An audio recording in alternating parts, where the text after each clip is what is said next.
நமஸ்காரம். உங்கள் அன்பிற்கும் அபிமானத்திற்கும் ஒரு வித்யாபுத்திர வித்யாராஜா குளத்தூர்ந்து பேசுகிறேன். ஸ்ரீமாத்திரை நமக. இதனுடைய 1296வது வீடியோ. இந்த வீடியோவில் என்ன பார்க்க போகிறோம்னா, நம்ம இந்த பாரதம் போற்றும் பதிவிரதைகளில்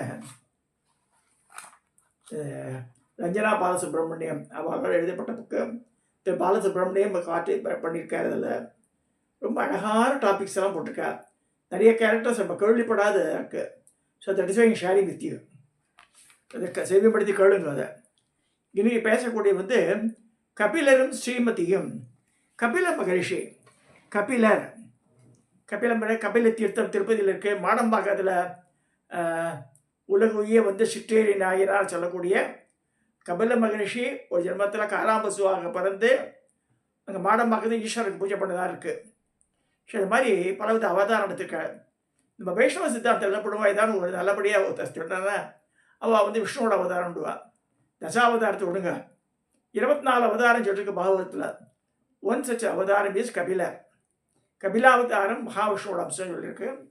இது தெரிஞ்சுக்கணும், நிறைய பேர் தெரியாது. அது 24 அவதாரத்தில் கபில மகரிஷி 1வது அவதாரமாக மகாவிஷ்ணு. இது ஸ்ரீமத் பாகவதம் சொல்கிறது. இப்போ இன்னைக்கு பாரதம் போது பதிவிரதான்னு சொல்லிட்டு கபிலரை பற்றி சொல்கிறப்ப என்ன, கபிலரோட மனைவி பேர் ஸ்ரீமதியும் பேர். அவளை பற்றி பெரிய குறிப்பு எதுவும் இல்லை. பட் அவள் மகாலட்சுமியே பிறந்திருக்கா. ஸ்ரீமதி பேர் என்ன, ஸ்ரீமதி. ஸ்ரீமதி மகாலட்சுமிக்கு உண்டான பேர். அது கபிலர் மகாவிஷ்ணுவோட அவதாரம். இது வச்சு சொல்லப்படுறது. ஸோ கபிலர் சொல்லும்போது அவருடைய உருவ அமைப்பு அப்படி சொல்லி காமிச்சிருக்கா.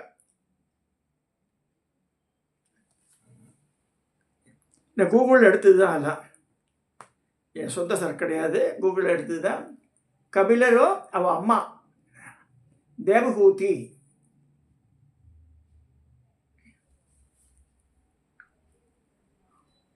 இந்த கபில மகரிஷியோட இன்னொரு படம், சரஸ்வதி நதிக்கரையெல்லாம் கொண்டுருக்கார் அவர். ஸ்ரீமதிக்கு அந்த அளவுக்கு. இதே மாதிரி தேவகூதிக்கு ஹீஸ் அட்வைசிங். தேவகூதி அம்மாவுக்கு ஞானத்தை பற்றி உபதேசிக்கிறார் கபிலர் அந்த படம். ஸோ நம்ம we are going to the story. ஏன் இதை பற்றி இவ்வளோ வசதியாக சொல்லப்படுறது கேட்டபோது, பாரதத்தின் புராதன தத்துவ பாரம்பரியத்தில் ஒரு முக்கியமான அங்கமாக சாங்கியம் என்னும் தத்துவ முறையை தோற்றுவித்த கபில முனிவர் சகல சித்திகளை கைவரப்பட்ட மகாவிஷ்ணுவின் 24 அவதாரங்களை ஒருத்தராக கருதப்படுகிறார். கபில முனிவர் யோக முறையில் வல்லுநரான கர்தம முனிவருக்கும் அவருடைய மனைவியான தேவகூதிக்கு மகனாக இவ்வுலகில் தோன்றினார். தன் மகனின் தெய்வத்தன்மையை உணர்ந்த கர்தம முனிவரும் தேவகூதியும் நன்கு அறிந்திருந்தனர். உண்மையை கபில பிறப்பதற்கு முன்பே பிரம்மதேவ தேவகூதியும் தோன்றி உன்னதமான பிரபுவாகிய பகவான் தாமே அவளுக்கு மகனாக அவதரிக்கப் போவதாகவும் அந்த அவதாரம் அவளுக்கு ஆன்மீக அறிவை வழங்கும் என்று சொல்லியிருக்கிறார். பிரம்மாவை சொல்லிடுறார். நான் கடைசியமாக பிரஜாபதியின பிரம்மாவோட பிள்ளைகள் அவள்லாம். ஒரு சில பிரம்மதேவர் நைஷிக பிரம்மச்சாரியான 4 குமாரர்கள் மற்றும் நாரதுடன் வந்திருந்து கர்தம மகரிஷிக்கு பல அறிவுகளை கூறினார். யார் இந்த 4 பேர்? சனகர், சனந்தனர், சனாதனர், சனத்குமாரர். ஸோ அவற்றை சிரத்தையோடு கற்றுக்கொண்ட கர்தமர் அவர் மனைவி தேவகூதியோடு மிகுந்த மகிழ்ச்சியை தெரிவித்து அவருடைய 9 பெண்களையும் சிறந்த 9 ரிஷிகள் திருமணம் செய்விக்கும்படியும், பின்னர் அவருக்கு பரமபுருஷனான மகாவிஷ்ணு அம்சமான குழந்தை பிறக்கும் என்றும், அந்த குழந்தையின் கண்கள் தாமரை இதழ்கள் போன்று எழிலாக விளங்கும் என்றும், அவரது கேசம் பொன் வண்ணத்தில் மின்னும், அவர் திருப்பாதங்களில் தாமரை மலையின் அடையாளம் இருக்கும் என்று பின்னாளில் அவர் சாங்கிய தத்துவத்தை போதிப்பார். அதன் மூலம் மக்கள் தங்கள் மனதில் ஆழ்ந்து வேரூன்றி இருக்கும் ஆசாபாசங்களிலிருந்து விடுபட முடியும் அப்படிலாம் சொல்கிறார். அதேமாதிரி கர்தம முனிவர் பிரம்மதேவனின் கட்டளைப்படி தமது 9 புதல்விகள் கர்தமருக்கு பாருங்க, ஒவ்வொரு அந்த கேர்ளும் ஒவ்வொரு விஷயத்தில் ரொம்ப தலை சிறந்தவளாக இருந்திருக்கா. ஒருத்தரும் சிறந்த முனிவனுக்கு மனம் தெரிவித்தார். மரீஷி முனிவுக்கு கலாவையும், அத்திரிக்கு அனிசுவாவையும், ஆங்கிரசுக்கு ஸ்ரத்தாவையும், புலஸ்தியருக்கு அபிர்பூவையும், புலகருக்கு கதியையும், கிருதிவிற்கு கிரியாவையும், பிருகுவுக்கு கியாதியையும், வசிஷ்டருக்கு அருந்ததியும் அதர்வாவிற்கு சாந்தியையும் மனப்படுத்தி வைத்தார். இவாள்லாம் 9 பெண்கள்.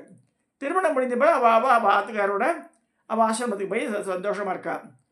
பின்னர் பிரம்மதேவர் கூடியபடி கபிலதேவர் தேவகூதியின் திருவயிற்றில் அவதரித்தார். பிரம்மதேவர் கூறியபடி எல்லா அடையாளங்களும் கொண்டு பிறந்த குழந்தை எல்லா சாஸ்திரங்களையும் திறந்து வழங்கியது. மகன் பிறந்ததும் கர்தம தம்பதிகள் சித்தபுரி என்ற இடத்தில் உள்ள ஆசிரமத்தில் தங்கினர். இதெல்லாம் முக்கியமான பிளேசஸ் இன் பாரதம், நல்லா புரிஞ்சுக்கணும்.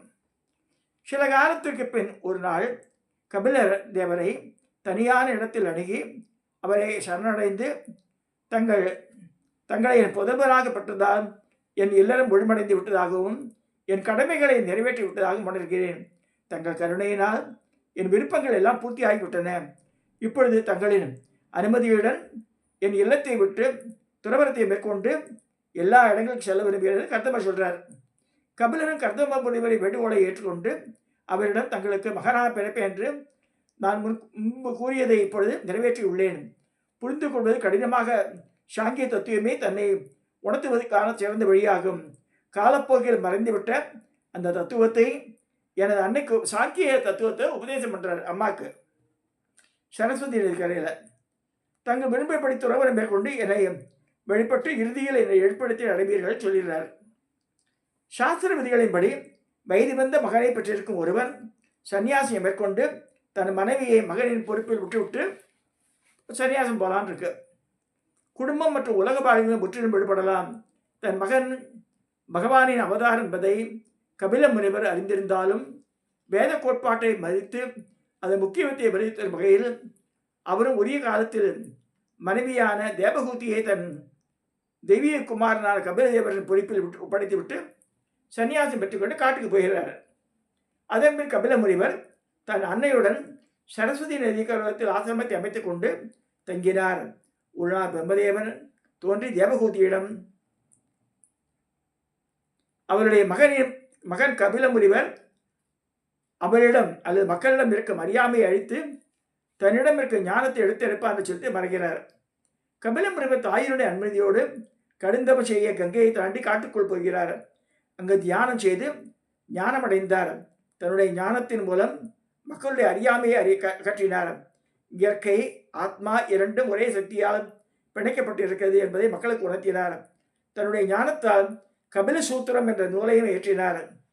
ஒரு நாள் தேவகூதி பிரம்மதேவர் அறிவித்தபடி ஞானம் பெற்று திரும்பி தன் மகனை கபிலதேவனை பணிவுடன் அணுகி ஆன்மீக அறிவை பெற வேண்டும் என்று தன் விருப்பத்தை சொல்றார்.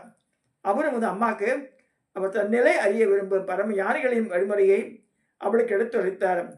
அம்மாவுக்கு புள்ள சொல்லித்தரார். இதுதான் மெயின். இது தேவகூதி வந்து அம்மா, கபிலர் வந்து புள்ள. பக்தி யோகத்தில் இருப்பவனாக தானாகவே ஜட இச்சைகளை துறந்து பிறப்பு இறப்பு என்னும் நிலையில கிடைக்கிறான். தேவகூதி தன் புகழ்பெற்ற மகனிடமிருந்து உயர்ந்த தத்துவத்தை கேட்டறிந்து இறுதியில் பூர்ண ஞானம் பெறுகிறார். இந்த கபில முனிவர் தன் தாயார் தேவகூதிக்கு உபதேசம் செய்த இடம்தான் மாத்ருகயான்னு ஒரு இடம் இருக்கு வட இந்தியாவில். இங்குதான் கபில முனிவர் ஒரு முறை தியானம் செய்து கொண்டிருக்கும் போது அசமஞ்ச அம்சமான புதல்வர்கள் 60,000 பேர் யாக குதிரை தேடி பாதாள உலகுக்கு சென்று கபில முனிவால் சபிக்கப்பட்டு அனைவரும் சாம்பலானார்கள். அதான் கலிபோர்னியா. கபில முனிவர் ஆசிரமம் தான் பாதாள லோகம். பாதாள லோகம் பூமியிலிருந்து இந்தியாவில் ஓட்டப்பட்டு போனால் அங்கே போயிடும் கலிபோர்னியாவுக்கு. கபில முனிவர் தன் தாயான தேவகூதியுடன் தாயே, நீ என்னை கர்ப்பத்தை சுமந்த போது பட்ட துன்பங்களையும் வேதனைகளையும் கஷ்டங்களையும் நான் நன்கு அறிவேன். முதல் மாதம் உடல் நலியும், 2ஆம் மாதம் இடைபெறாது வெளியும், 3ஆம் மாதம் முகமது வெளுக்கும், 4ஆம் மாதம் நடந்தால் உடல் தளிரும். அதுபோலவே தாயே, நீ என்னை கருவில் சுமந்த போது முதல் மாதம் முதல் காலை நீட்டி உன்னால் உட்கார முடியாது, 2ஆம் மாதம் முதல் உன்னால் நடக்க இயலாது, 3ஆம் மாதம் உன்னால் மல்லாக்க படுத்து உறங்க முடியாது, 4ஆம் மாதம் நீ நினைத்ததை உண்ண முடியாது. என்னை கர்ப்பத்தில் சுமந்து தாங்கள் பட்ட கஷ்டத்துக்கு அளவே இல்லை தாயே. அதுக்கு பிராயஷ்டமாக நான் தங்களை போற்றி வணங்குகிறேன் என்று கபில முனிவர் தன் தாய் தேவகூதியுடன் கூறி வணங்குகிறார். அது மட்டுமல்ல, தாயே, இங்கு தன் தாயாருக்கு சிராத்தம் கொடுத்து பிண்டம் கொடுப்பவர்கள் அவர்கள் தாயார், தாயாரின் தாயார், தாயாரின் தாயார் அவர் தாயார், பாட்டி, கொள்ளு பாட்டி, எள்ளு பாட்டி இந்த 3 தலைவர்களையும் எத்தனை பாவம் செய்திருந்தாலும் இந்த பாவங்களெல்லாம் போக்கி நான் அவர்களுக்கு சொர்க்கத்தை அளிவேன்.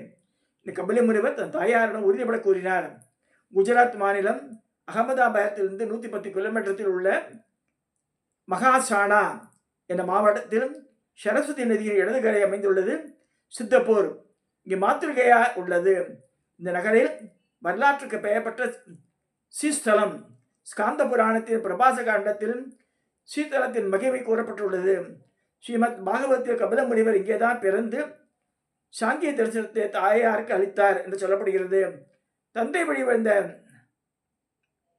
பித்தர்களுக்கு கயாவில் சாத்தம் செய்வது போல் தாய் வழி பித்தர்களுக்கு சாத்தம் செய்யும் பூமியே சித்தப்பூர். இத்தகைய பெருமைக்குரிய கபில முனிவர் மனைவியாகி விளங்கியவள் ஸ்ரீமதி. மகாலட்சுமியின் அம்சமான இவள் ஸ்ரீ மகாலட்சுமியின் அம்சமான கபில முனிவரை மணந்து கொண்டு இல்லறத்தை நல்லறமாக நடத்தினாள். அதனாலேயே சீதாதேவி தனக்கு வழிகாட்டியாக ஒரு பதிவுகளை ஒருவராக ஸ்ரீமதியை சொல்றார். ராமாயணத்தை வால்மீகி ராமாயணத்தில் சீதாதேவி உன்னை யாரெல்லாம் எடுத்து இந்த அத்திரி அரிசியாலாம் சொல்கிறா இல்லையா, அது மாதிரி சொல்லும்போது கபில முனிவரின் பத்தியான ஸ்ரீமதியும் சொல்கிறார். அவள்லாம் எனக்கு குருவாட்டம்னு சொல்கிறா சீதாதேவி. அப்பேற்பட்ட பெருமை உடையவள் மகாலட்சுமியின் அம்சமாக இருந்து மகாவிஷ்ணுவின் அம்சமான கபில முனிவரை மணந்ததுனால அவளுக்கு அந்த பேர் கிடைச்சதுன்னு சொல்லப்பட்டிருக்கு. ஸோ இந்த பாரதம் போற்றும் பதிவிரதைகளில் சீதாதேவியே போற்றிய பெண்மணிவோ. ஏன்னா ஆத்துக்காருக்கு அவ்வளோ ஹெல்ப்ஃபுல்லாக இருந்திருக்கா. கூட இருந்து ஆற்றுல ஒரு நல்ல காரியமோ எது இருந்தாலும் சரி, நான் தடவில்லாமல் நடக்கணும்னா பெண்மணி தயவு இல்லாமல் ஒன்றுமே செய்ய முடியாது. ஒரு ஆற்றுக்கு போகிறோம், அங்கே மாமி சரி இல்லை கோபத்தில் இருக்காருன்னா காப்பி கிடைக்காது போகிறவனுக்கு. நம்ம காப்பி போட தெரியும், மெட்ஸில் மாமா வாத்தில் உட்காந்துருப்பார், ஹாலில் பேப்பர் படிச்சுட்டு இருப்பார். கெஸ்ட் வந்துருக்காடி 2 காப்பி கொண்டானா யாருக்கு கொண்டு போட்டு தருவாங்க, பால் இருக்கா இல்லையான்னு கூட தெரியாது அவருக்கு. ஸோ அதை செக் பண்ணிட்டு தான் பண்ணணும். ஸோ கிரகலட்சுமின்ற இருக்கணும் ஆற்றுல. ஸோ அந்த மாதிரி அந்த கிரகலட்சுமி நல்லபடியாக இருந்தால் தான் இந்த மனுஷாலால் ஆண்கள் ஓட்ட முடியும் லைஃப்பை, இல்லைன்னா கஷ்டம். ஸோ இவாளை கவனிக்கணும் always. So that we should take care of them. இதை சொல்லி இந்த ஸ்ரீமதின்ற பெண்மணி மிக சிறந்த பெண்மணியாக சீதாதேவி போன்ற பெண்மணி பாரதம் போன்ற பதிவுகளை ஒத்தியாத்துக்கிறா கபில மகரிஷியோட மனைவியாக இருந்துக்கா சொல்லி இந்த பதிவை நிறைவு செய்கிறேன். இதை சப்ஸ்கிரைப் பண்ணுங்க, ஷேர் பண்ணுங்க, லைக் பண்ணுங்க.